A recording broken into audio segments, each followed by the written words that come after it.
Hello बच्चों, let's read this question. The question says the correct order of dipole moment is. ये हमारे पास पूछा है CH4 NF3 NH3 और H2O में क्या होगा करेक्ट डाइपोल मोमेंट का order. The key concept for this question is dipole moment. अगर हम लोग बात करते हैं डाइपोल मोमेंट की, तो डाइपोल मोमेंट बेसिकली हमारे पास होता है product of charges and the distance between the charges. Distance between the charges. ठीक. और ये जो डाइपोल मोमेंट होता है ये कैसी क्वांटिटी होती है? ये हमारे पास एक वेक्टर क्वांटिटी होती है. It is a vector quantity.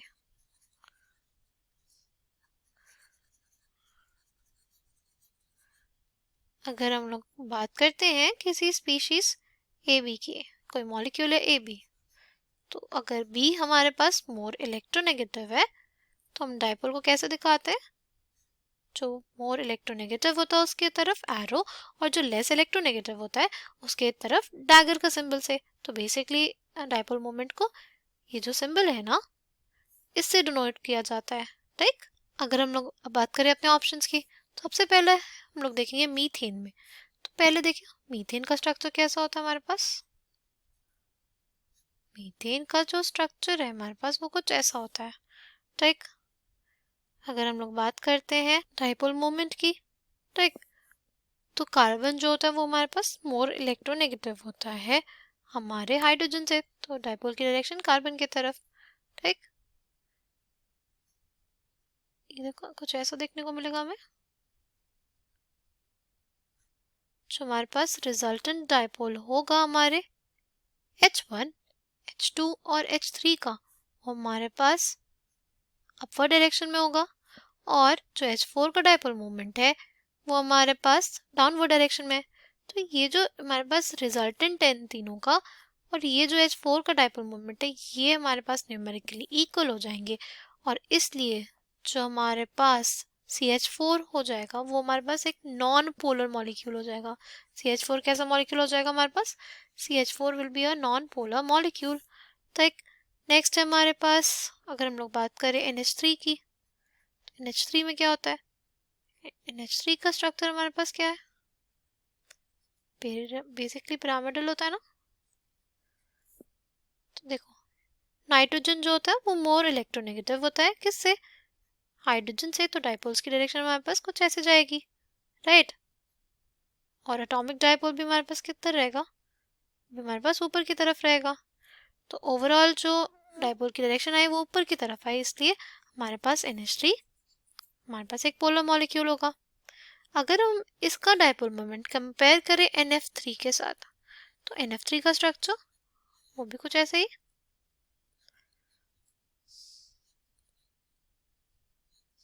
देख इसमें क्या होगा, जो फ्लोरीन है ना वो मोर इलेक्ट्रोनेगेटिव है नाइट्रोजन से, तो डाइपोल मोमेंट की डायरेक्शन नीचे की तरफ,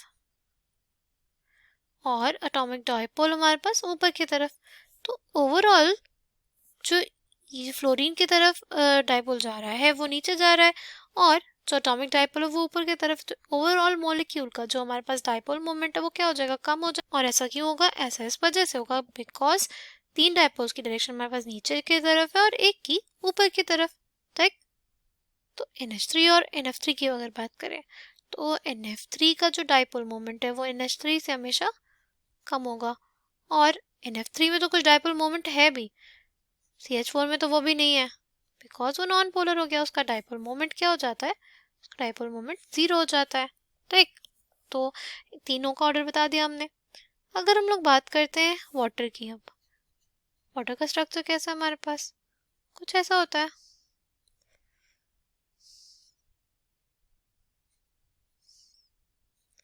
राइट. अगर हम लोग डाइपोल की डायरेक्शन की बात करें, तो हमारे पास हाइड्रोजन लेस इलेक्ट्रोनेगेटिव है और ऑक्सीजन मोर इलेक्ट्रोनेगेटिव, राइट. जो हमारे पास ये ओवरऑल मॉलिक्यूल होगा वो क्या होगा? वो हमारे पास पोलर होगा. और अगर हमारे पास जो एटम्स बॉन्डेड है उनके बीच में इलेक्ट्रोनेगेटिविटी का डिफरेंस ज़्यादा होता है तो हमारे पास डाइपोल भी ज़्यादा होता है, यानी हमारे पास H2O और NH3 में H2O में हमारे OH बॉन्ड है और NH3 में NH, तो इलेक्ट्रोनेगेटिविटी डिफरेंस किसके बीच में ज़्यादा है? ऑक्सीजन और हाइड्रोजन के बीच में ज़्यादा है। इस वजह से H2O का डाइपोल मोमेंट ज़्यादा है NH3 से।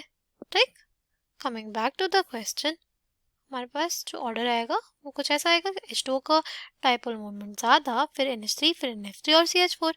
कौन से ऑप्शन में ऐसा है? हमारे पास ऑप्शन ए में, इसलिए option A will be the correct answer for this question. I hope you understood it well. Thank you and all the best.